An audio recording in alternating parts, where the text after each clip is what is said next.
Welcome to Blizzard Fire. We hope this video helps fire up your solution. In this video, I will explain how to update your Ford Fiesta software.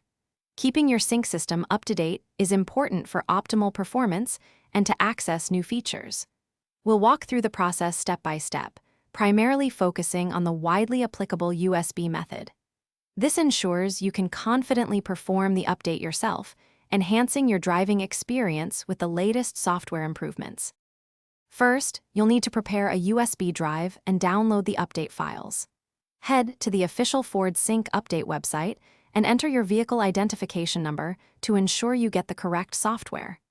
You'll need a USB drive with at least 8 GB of space, formatted to either XFAT or FAT32, depending on your sync version.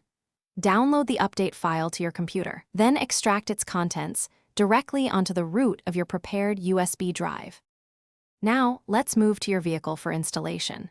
Start your Ford Fiesta's engine and ensure it remains running throughout the entire process. Insert the USB drive containing the update files into one of your car's USB ports. Your sync system should automatically detect the update and display on-screen prompts. Follow these instructions carefully. The installation typically takes between 20 and 30 minutes, and the system may restart multiple times during this period. Once the update is finished, you'll see an installation complete message on your screen. You can then safely remove the USB drive. To finalize the update, perform a key cycle.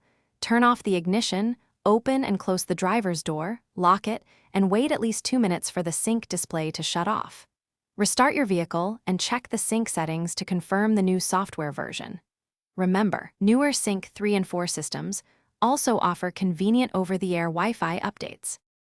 Thanks for watching. If you found this helpful, don't forget to like and subscribe.